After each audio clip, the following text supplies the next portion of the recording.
Boa tarde a todos, a paz do Senhor. Quero meditar um pouco na palavra de Deus, no livro de Lucas, capítulo 15, do versículo 15 também, que nos diz assim a palavra de Deus. E foi e chegou-se a um dos cidadãos daquela terra, o qual o mandou para os seus campos a apacentar porcos. E desejava encher o seu estômago com as bolotas que os porcos comiam, e ninguém lhe dava nada. E caindo em si, disse: Quantos trabalhadores de meu pai têm abundância de pão, e eu aqui pereço de fome. Levantar-me-ei e irei ter com meu pai, e dir-lhe-ei: Pai, pequei contra o céu e perante ti. Já não sou digno de ser chamado teu filho. Faze em mim como um dos teus trabalhadores. E levantando-se foi para seu pai. E quando ainda estava longe, viu o seu pai e se moveu de íntima compaixão. E correndo, lançou-se-lhe ao pescoço e o beijou. Louvado é o nome do Senhor. Esse texto bíblico nos fala a respeito do filho pródigo, onde nós vemos que aquele filho pródigo, ele tinha, junto com seu pai, muito trabalho na fazenda, na casa do seu pai. E às vezes, quem sabe, o jovem cansado já do tanto do trabalho que tinha em sua casa. A Bíblia nos diz que ele foi à procura do seu pai para pedir ao seu pai a sua parte, a sua herança, para ir para uma outra terra, uma terra longe, para conhecer outra terra, conhecer outro mundo. Infelizmente, isso está acontecendo em nossos dias. Muitas pessoas estão em um outro mundo, estão em outra vida e se esquecendo do Pai. A Bíblia vai nos dizer que o filho pródigo, ele pede ao seu pai a parte da sua fazenda, da sua herança. E a Bíblia nos diz que ele vai para uma terra muito longe. E quando ele chega nesta terra, ele conhece amizades, ele conhece pessoas que se diziam a ele ser amigos.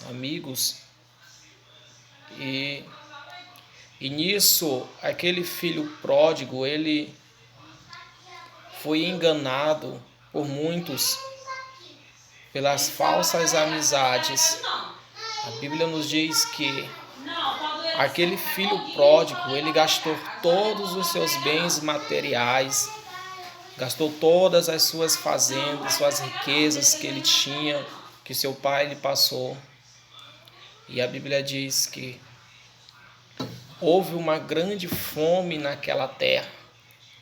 E quando a fome chegou, aquele jovem não tinha mais dinheiro, ele não tinha mais nada mais para ele gastar, para ele se alimentar, para ele se sustentar.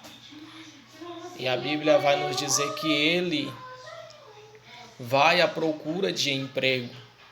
E quando ele está à procura de emprego, a Bíblia diz que ele encontra um cidadão, um fazendeiro, e pede-lhe um emprego. E a Bíblia nos diz que aquele cidadão põe ele para cuidar, apacentar dos porcos. E quando ele está ali alimentando os porcos do senhor, do homem, do cidadão, a Bíblia nos diz que ele desejava se alimentar com a comida que os porcos estavam comendo, porque ele não tinha do que comer, ele não tinha do que se sustentar. Infelizmente, quantas pessoas hoje estão deixando de se alimentar de Deus para se alimentar de coisas que não que não alimenta a alma.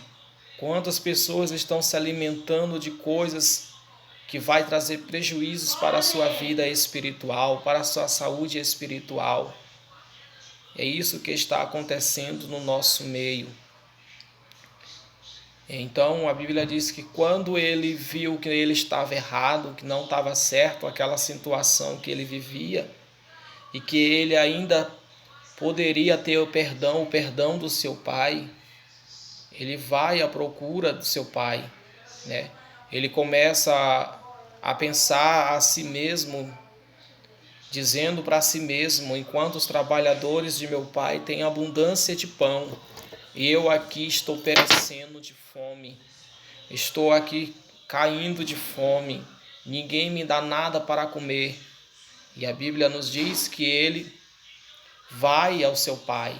E a Bíblia diz que quando ele chega no caminho, o seu pai vê-o de longe e corre abraçar o seu filho. A Bíblia diz que o filho diz ao pai: Pai, pequei contra o céu e perante ti, e já não sou digno de ser chamado teu filho. Mas a Bíblia nos diz que o pai do jovem falou para ele, chamou os seus servos e mandou que levasse roupas novas para ele vestir, que levasse as alianças para pôr no seu dedo. Ou seja, Jesus, é assim que ele faz na nossa vida quando nós voltamos para a presença dele. Ele nos dá uma vestimenta nova. Ele faz uma nova aliança com nós. E acima de tudo, ele faz uma grande festa com os seus anjos, comemorando a nossa volta para ele. Da mesma forma, Jesus ele nos dá a entender a vida deste pródigo como resultado do céu para nós. Desta mesma forma é o céu. Da mesma forma que aquele jovem se arrependeu, assim somos nós quando nos arrependemos dos nossos pecados. Da mesma forma que aquele pai mandou vestir o seu filho, assim Jesus também nos veste. Assim como aquele pai fez uma nova aliança com seu filho, assim também Deus faz uma nova aliança com nós. Da mesma forma que aquele pai fez uma festa para comemorar o arrependimento, a volta de seu filho, assim Deus também faz por nós. O nosso Deus, ele não falha em motivo algum. Ele sempre está por perto. Aquele pai, ele sabia que um dia o seu filho iria voltar, porque o seu filho ainda era muito novo. Quem sabe não tinha ainda a maturidade, não conhecia o que era o mundo lá fora. Então, ele sabia que seu filho iria voltar. Então, ele continuou esperando. Assim é o nosso Deus. Ele continua esperando para que o homem volte para ele, para que o homem venha servir a ele. Porque o homem se afastou de Deus lá no jardim do Éden. Mas até hoje Deus vem concedendo a oportunidade para o homem voltar. Mas o homem já está se fazendo de coração duro para não voltar para Deus. Mas Deus continua dando a oportunidade. Deus continua dando livramento. Deus continua dando saúde, para que assim o homem possa se arrepender. Mas muitos estão tapando os ouvidos para não ouvir a voz de Deus. Mas brevemente Deus ele irá voltar. Ele irá vir com rijo clamor de trombeta, diz a Bíblia. E ele irá separar os seus servos. A Bíblia diz que Jesus ele irá separar os seus servos como os pastores. Ele separa as ovelhas dos bodes. Ou seja, os bodes vão para o lado esquerdo e as ovelhas para o lado direito.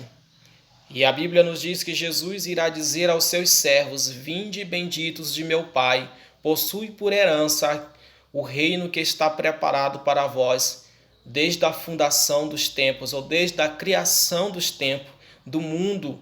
O céu ele já foi preparado para o homem. O céu Deus preparou para o seu povo, para aqueles que servem a ele. E uma prova do amor de Deus é que Jesus disse lá em Lucas capítulo 3, do versículo 16, ele disse: porque Deus amou o mundo de tal maneira que enviou seu Filho unigênito para todo aquele que nele crê não pereça, mas tenha a vida eterna. Esse é o amor que nós não podemos contar, nem mesmo toda a ciência que estuda sobre o amor não consegue explicar, não consegue expressar o amor incondicional de Deus, porque Jesus disse de tal maneira, ou seja, Jesus não explicou o limite, Jesus disse de tal maneira que ele quer dizer que nós não iremos conseguir compreender o amor de Deus na nossa vida, porque o amor dele não tem fim para conosco, ele sempre nos amou, ele sempre espera que o homem se arrepende e volte para ele, e nós somos falhos, somos pecadores, somos sim, mas mesmo assim o nosso Deus, ele é tão misericordioso que ele continua nos dando esta oportunidade de a cada dia reconhecermos os nossos erros e voltar-se para ele, para que assim ele possa operar maravilhas e grandezas na nossa vida espiritual, que hoje em dia o que mais precisa hoje na nossa vida é o avivamento espiritual. Há coisas aqui neste mundo que nós precisa, mas durante os final dos tempos, o que nós mais precisa é termos a vida cheia do Espírito de Deus, para que assim o Espírito Santo possa nos preparar para o céu, pois a Bíblia diz que o Espírito diz vem e a igreja diz vem, né? Diz para Jesus voltar para nos buscar. Então o Espírito Santo, ele está conosco, clamando a volta de Jesus para nos levar, para nos consolar no céu de glória, para nos colocar ao lado do Senhor. Eu agradeço.